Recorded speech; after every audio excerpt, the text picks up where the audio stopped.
Hi, hello, how are you? ಎಲ್ಲರೂ ಹೇಗಿದ್ದೀರಾ? ದೇವರು ನಿಮ್ಮನ್ನು ಆಶೀರ್ವದಿಸಿ ನಡೆಸ್ತಿರುವ ದೇವರಿಗೆ ನಾನು ವಂದನೆಗಳು ಸಲ್ಲಿಸುವನಾಗಿದ್ದೇನೆ. ನೋಡುವ ನಿಮ್ಮೆಲ್ಲರೂ ಕೂಡ ನಾನು ಹೃದಯಪೂರ್ವಕವಾದ ಈ ಶುಭ ಭಾನುವಾರದ ವಂದನೆಗಳನ್ನು ಸಲ್ಲಿಸುವನಾಗಿದ್ದೇನೆ. ಎಲ್ಲರಿಗೂ ಶುಭ ಭಾನುವಾರ, ಹ್ಯಾಪಿ ಸಂಡೇ. ದೇವರು ಈ ಭಾನುವಾರದಂದು ನೀವೆಲ್ಲರೂ ಸಂತೋಷವಾಗಿರ್ಬೇಕೆಂದೇಳಿ ದೇವರು 6 ದಿನಗಳ ಕಾಲ ಎಲ್ಲ ಸೃಷ್ಟಿಗಳನ್ನು ಸೃಷ್ಟಿಸಿ ಕೊನೆಗೆ ದೇವರು ವಿಶ್ರಮಿಸಿಕೊಳ್ಳಬೇಕೆಂದು ಕೊಟ್ಟಂತ ಈ ದಿನಕ್ಕಾಗಿ ದೇವರಿಗೆ ಸ್ತೋತ್ರ ಹೇಳುತ್ತೇನೆ. ಅದಕ್ಕಾಗಿ ನಾವೆಲ್ಲರೂ ಕೂಡ ಈ ದಿನದಲ್ಲಿ ನಾವೆಲ್ಲರೂ ಸಂತೋಷವುಳ್ಳವರಾಗಿ ಕುಟುಂಬ ಸಮೇತವಾಗಿ ಮನೆಯಲ್ಲಿ ನಾವು ಸಂಪಾದಿಸಿದ ಹಣವನ್ನು ವ್ಯರ್ಥವಾಗಿ ಮಾಡದೆ ಕುಟುಂಬಕ್ಕೆ ಬೇಕಾದ ಅನುಕೂಲತೆಗಳನ್ನು ಮಾಡಿಕೊಂಡು ಸಂತೋಷವುಳ್ಳವರಾಗಿ ಕುಟುಂಬ ಸಮೇತವಾಗಿ ಜೀವಿಸಿರಿ. ದೇವರು ನಿಮ್ಮನ್ನು ಆಶೀರ್ವದಿಸಲಿ. ಸಭೆಗೆ ಹೋಗುವ ಪ್ರತಿಯೊಬ್ಬ ಮಕ್ಕಳು ದಯಮಾಡಿ ಯಾರು ಸಭೆಯನ್ನು ತಪ್ಪಿಸಿಕೊಳ್ಳಬೇಡ್ರಿ, ಖಂಡಿತ ಸಭೆಗೆ ಹೋಗ್ರಿ. ಹಾಗೆ ನೋಡುವ ಯಾರೇ ಆಗಿರಲಿ, ನಿಮಗೆ ಸಮಾಧಾನ ಸಂತೋಷವಾಗಿರಬೇಕೆಂದ್ರೆ ಈ ಭಾನುವಾರ ನಿಮ್ಮ ಅಗಲು ಬಗಲಿರುವಂಥ ಸಭೆಗಳಿಗೆ 1 ತಾಸು 2 ತಾಸು ಹೋಗಿ ಬರ್ರಿ. ದೇವರು ನಿಮ್ಮನ್ನು ಆಶೀರ್ವದಿಸುತ್ತಾರೆ. ಹಾಗೆ ಈ ಉದಯ ಕಾಲದಲ್ಲಿ ದೇವರು ಕೊಟ್ಟಂಥ ವಾಕ್ಯವನ್ನು ಕೂಡ ನಾವು ನೋಡಿಕೊಂಡು ಈ ಭಾನುವಾರ ದೇವರ ಆಶೀರ್ವಾದವನ್ನು ಹೊಂದಿಕೊಳ್ಳೋಣ. ಸ್ನೇಹಿತರ ಆತ್ಮೀಯರೇ, ಈ ದಿನ ದೇವರು ಕೊಟ್ಟಂತಹ ವಾಕ್ಯ ಏನಂದ್ರೆ, ಸತ್ಯವೇದದಲ್ಲಿರುವ ಮಾರ್ಕನ ಬರೆದ ಸುವಾರ್ತೆ 12ನೇ ಅಧ್ಯಾಯ ಅದರಲ್ಲಿ 10-11ನೇ ವಚನದಲ್ಲಿ ವಾಕ್ಯ ಹೀಗೆ ಹೇಳುತ್ತದೆ: ಮನೆ ಕಟ್ಟುವವರು ಬೇಡವೆಂದ ಬಿಟ್ಟ ಕಲ್ಲೇ ಮುಖ್ಯವಾದ ಮೂಲೆಗಲ್ಲಾಯಿತು, ಇದು ಕರ್ತನಿಂದಲೇ ಆಯಿತು, ನಮಗೆ ಆಶ್ಚರ್ಯವಾಗಿ ತೋರುತ್ತದೆ ಎಂಬ ಶಾಸ್ತ್ರ ವಚನವು ನೀವು ಓದಲಿಲ್ಲವೋ ಅಂದನು.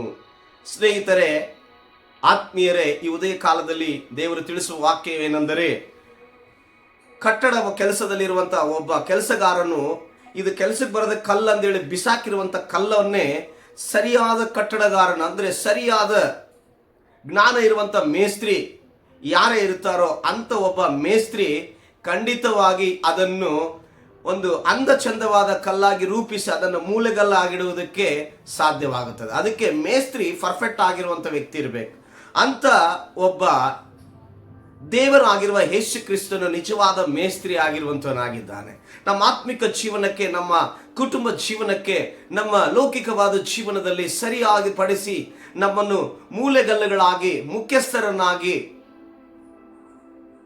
ಇಡುವಂತ ದೇವರಾಗಿರುವ ನಿಜವಾದ ಮೇಸ್ತ್ರಿ ಆದಂಥ ಯೇಸು ಕ್ರಿಸ್ತನು ಇವತ್ತು ಹೇಳ್ತಾ ಇದ್ದೇನೆ, ನೀವು ಯಾರೇ ಆಗಲಿ ಒಂದು ಬಿಸ್ನೆಸ್ ಮಾಡ್ತಿರೋದು ಅದು ಚಿಕ್ಕದಾಗಿ ನಿಮಗಿರ್ಬೋದು.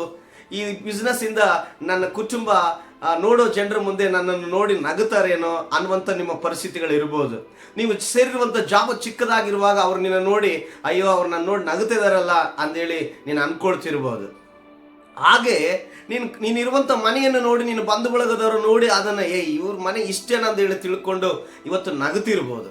ಸ್ನೇಹಿತರೆ, ಹೀಗೆ ಎಲ್ಲ ಬಿಸ್ನೆಸ್ಗಳಲ್ಲಾಗಿರಲಿ, ನಿಮ್ಮ ಕುಟುಂಬ ಜೀವನದಲ್ಲಿ, ಹಾಗೆ ನಿಮ್ಮ ಮಕ್ಕಳು ಓದುವ ವಿಷಯದಲ್ಲಿ ಕೂಡ ಅವ್ರ ಮಕ್ಕಳು ಬರೀ ಕನ್ನಡ ಮೀಡಿಯಂನಲ್ಲಿ ಓದಿಸ್ತಿದ್ದಾರೆ, ನನ್ನ ಮಕ್ಕಳು ಇಂಗ್ಲೀಷ್ ಮೀಡಿಯಂನಲ್ಲಿ ಓದಿಸೋದಂತೆ ನಿಮ್ಮನ್ನು ಯಾರೇ ಆಗಲಿ ಕೀಳವಾಗಿ ನೋಡುತ್ತಿರುವುದಾದರೆ ದಯಮಾಡಿ ಇವತ್ತು ದೇವರು ಹೇಳ್ತಿದ್ದಾನೆ, ಅಂಥವರನ್ನು ನಾನು ಮೂಲೆಗಲ್ಲಾಗಿ ಅಂದರೆ ಬೇಡವೆಂದ ಕಲ್ಲನ್ನೇ ಮೂಲೆಗಲ್ಲಾಗಿ ಮಾಡುತ್ತೇನೆ ಎಂಬುದಾಗಿ ಮಾಡುವುದಕ್ಕೆ ದೇವರು ಶಕ್ತನಾಗಿದ್ದಾನೆ. ಇವತ್ತು ಅದಕ್ಕೆ ಉದಾಹರಣೆ ನಾನು ಯಾವ ಬೇಡವೆಂಬ ಒಂದು ಲೌಕಿಕವಾದ ಜೀವನದಲ್ಲಿ ಬೇಡವಾದಂಥವನು ದೇವರು ಇವತ್ತು ನಿಜವಾಗ್ಲೂ ಹೇಳ್ತೇನೆ, ಆತ್ಮಿಕ ವಿಷಯದಲ್ಲಿ ಮೂಲೆಗಲ್ಲಾಗಿ ಇವತ್ತು ದೇವರು ಇಟ್ಟಿದ್ದಾನೆ.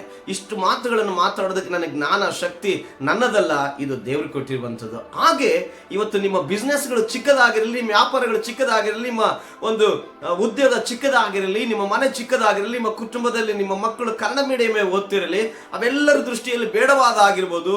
ಆದರೆ ದೇವರನ್ನು ನೀವು ಆಶ್ರಯಿಸಿಕೊಂಡರೆ ಅದನ್ನು ಮೂಲೆಗಲ್ಲುಗಳಾಗಿ ಅಂದರೆ ಮುಖ್ಯವಾದ ಬಿಸ್ನೆಸ್ ಆಗಿ, ಮುಖ್ಯವಾದಂಥ ದೊಡ್ಡ ಕೆಲಸವಾಗಿ ನಿಮ್ಮ ಜೀವನದಲ್ಲಿ ನಿಮ್ಮ ಮಕ್ಕಳ ಕನ್ನಡ ಮೀಡಿಯಂದಲ್ಲಿ ಓದುವಂಥ ಮಕ್ಕಳೇ ಉತ್ತಮವಾದ ಜಾಬ್ಗಳನ್ನು ಹೊಂದುವಂಥ ರೀತಿಯಲ್ಲಿ ಮಾಡುವುದಕ್ಕೆ ದೇವರು ಶಕ್ತನಾಗಿದ್ದಾನೆ. ಆ ಕಾರಣದಿಂದ ಈ ಉದಯ ಕಾಲದಲ್ಲಿ ದೇವರು ಹೇಳ್ತಿದ್ದಾನೆ, ಬೇಡವೆಂಬ ಮನೆ ಕಟ್ಟುವವರು ಬೇಡವೆಂದ ಕಲ್ಲೇ ಮುಖ್ಯವಾದ ಮೂಲೆಗಲ್ಲಾಗಿ ಇದನ್ನು ಕರ್ತನು ಮಾಡುತ್ತೇನೆ ಎಂಬುದಾಗಿ ಹೇಳ್ತಾ ಇದ್ದಾನೆ.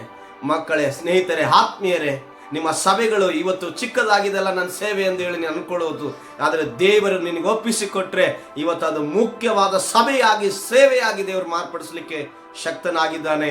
ದೇವರು ನಿಮ್ಮನ್ನು ಆಶೀರ್ವದಿಸಲಿ ನಾನು ಪ್ರಾರ್ಥಿಸುವನಾಗಿದ್ದೇನೆ. ಪರಲೋಕದಲ್ಲಿರುವ ಒಳ್ಳೆಯ ತಂದೆ, ಈ ಉದಯ ಕಾಲದಲ್ಲಿ ಮನೆ ಕಟ್ಟುವವರು ಬೇಡವೆಂದ ಕಲ್ಲುಗಳನ್ನೇ ಮೂಲೆಗಳಾಗಿ ಮಾಡುವ ದೇವರೇ ನಿನಗೆ ಸ್ತೋತ್ರ. ಇವತ್ತು ಯಾರೆಲ್ಲ ಕರ್ತನೆ ಅವ್ರ ಬಿಸ್ನೆಸ್, ಅವ್ರ ವ್ಯವಹಾರ, ಅವರ ಕೆಲಸ ಕಾರ್ಯಗಳಲ್ಲಿ, ಅವ್ರ ಉದ್ಯೋಗಗಳಲ್ಲಿ, ಅವ್ರ ಮಕ್ಕಳ ವಿದ್ಯಾಭ್ಯಾಸಗಳಲ್ಲಿ, ಅವರ ಕುಟುಂಬ, ಅವರ ಮನೆಗಳ ವಿಷಯದಲ್ಲಿ ಕರ್ತನೆ ಅವಮಾನ ಪಡ್ತಾ ಇದ್ದಾರೋ ಜನ, ಅದನ್ನು ನೋಡಿ ಅವರು ಕರ್ತನೆ ಅಯ್ಯ ದುಃಖ ವೇದನೆಯಲ್ಲಿದ್ದಾರೋ ಅಂಥರನ್ನ ಇವತ್ತು ಅದರಿಂದ ಬಿಡಿಸಿ ಅವರ ಕೆಲಸಗಳು, ಅವರ ಮನೆಗಳು, ಅವರ ಮಕ್ಕಳ ವಿದ್ಯಾಭ್ಯಾಸಗಳೆಲ್ಲವೂ ಮೂಲೆಗಲ್ಲುಗಳಾಗಿ ಮುಖ್ಯವಾಗಿ ದೊಡ್ಡದಾಗಿ ಮಾರ್ಪಡಿಸಿ ನಿನ್ನ ನಾಮವನ್ನು ಮಹಿಮೆಪಡಿಸಿಕೊಂಡು ನೀನೇ ಮಹಿಮೆ ಹೊಂದಬೇಕೆಂದು ಹೇಳಿ ಯೇಸುವಿನ ನಾಮದಲ್ಲಿ ಪ್ರಾರ್ಥಿಸುತ್ತೇನೆ. ಪರಲೋಕದ ಜೀವಳ ಒಳ್ಳೆಯ ತಂದೆ, ಆಮೆನ್.